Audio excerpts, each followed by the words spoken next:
talk about is judicial review. Judicial review is a chief characteristics of constitution.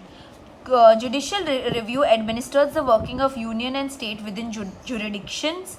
So what they are saying is that the Supreme Court or the court makes sure that the governments which are there in the union and the government which is there in every state, the government which is there at the center or the Delhi, works properly and works according to the constitution. So what they are trying to tell us is that the Supreme Court which is there, okay, and the High Court which is there in every state, they make sure that the government follow the constitution and that they don't break the laws, okay, without disrespecting the powers of the parliament, and constitution has made an effort to harmonize the principle of judicial review. So what they are saying that we follow the constitution, we follow the law and order of parliament, and by making certain changes in the constitution, parliamentary amendments, meaning making changes in the constitution through parliament, we have made sure that everybody gets justice, everybody gets proper treatment. External order, ordinances and judicial judgments are given by judicial review. Judicial review એટલે શું થાય કે જ્યારે પણ તમે કોઈ law બનાવો કે જ્યારે કોઈ તમે changes લાવો constitutionમાં, તો Supreme Court studies that law. Okay, they study whether it is in proper order, whether it has proper judgment, whether this law is benefited to most of the people or not. Okay. If the court finds indisciplinary in the external order, ordinances or judicial judgments, it can stop them. So what they are saying, if any order is issued or if any judgment is given, okay, in which let's say ki a person is affected and let's say it's harming the nation, it's not favoring the nation, let's say a law is made wherein people are affected the most, then the Supreme Court can say that this law is not valid, stop it, remove it right now. Okay. Next is fundamental rights and duties. Fundamental rights are conferred to people of India by the constitution to live a dignified life. So what are fundamental rights? Apno hak. There are certain rights which each and every one of us have got so that we can live our life in proper manner. The most valuable capital of our country is the overall development of our nation. So what they are saying that we should work towards the development of our nation, and for that we need fundamental duties and fundamental rights. What are rights? Apno hak. What are our duties? Our duties as the citizen of India towards our country. What can we do as the citizens of the nations for our country? Right to constitutional remedies, and for the children. And for children 6 to 14 years of age, right to education is also available. Right to constitutional remedies એટલે શું કે let's say I have a fundamental right which says I can follow my religion. Okay, everybody has the right to follow the religion they like. Let's say someone comes to me and says, you can't practice your religion over here, go to Pakistan. Okay, you can't practice your religion here, get out from our country. I can go to Supreme Court, file a case against that person. That is called as constitutional remedies. Okay, the fact that if your fundamental rights are affected or if somebody takes away your fundamental rights, you have the right to go to Supreme Court and put a case on that person.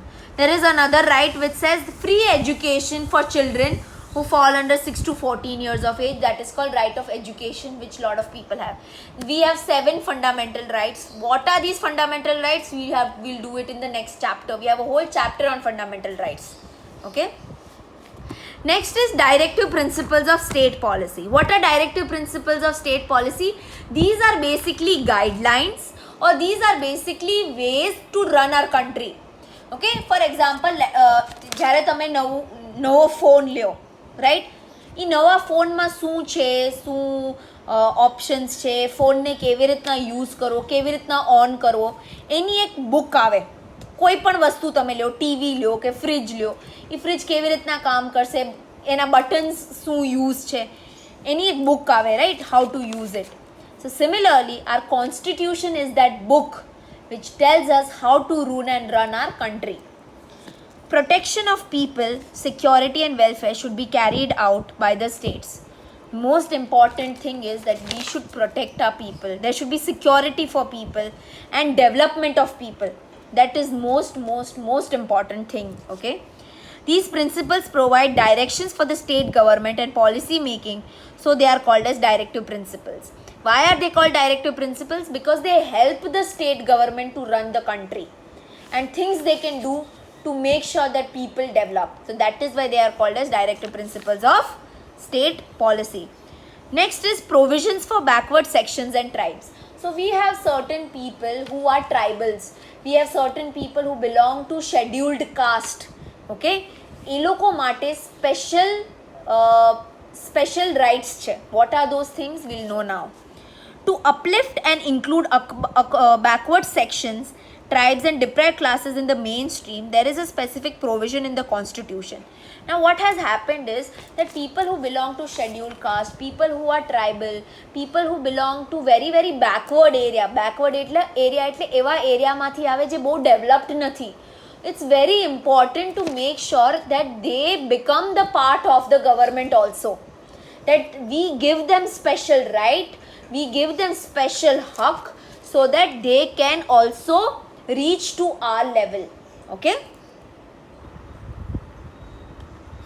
This reserved seats are allotted to in legislation and local self-government bodies, elections to provide representation. Reservation quota has been provided for admission in educational institution and government jobs in proportion to their population to provide equal opportunity. Children of backward sections and tribes are given scholarship, basic amenities and waived fees, which come under optimistic policies and shielding policies as per the provisions of the constitution. So what are they trying to tell us is that there is reservations done for them. Okay, people who belong to SC, people who belong to backward section, people who are tribal, when they stand for elections, there are certain seats which are there for the people who are SC, ST and backward sections માંથી. એ લોકો માટે elections માં બી seats reserved કરેલી હોય છે. Even in admission they are given seats are there in the admission. Even if when they apply for IAS, IPS, UPSC exams or any government exams, okay, seats are there for them. Seats are there for them એટલે 30% seats એ લોકોની હશે. Okay, અને બાકી 70% general લોકોની હશે. So seats are reserved for them. Okay, and what they have tell is ki there is a special quota in admission. You have SC quota, ST quota. So these quotas are there in the admission so that more and more people from scheduled caste and scheduled tribe, they get educated. They get better jobs. So that is why seats are reserved for them. Okay, and all these things come under what? Optimistic policy and shielding policy. Okay, with this we end the chapter 8. Whatever doubts you have, please do ask.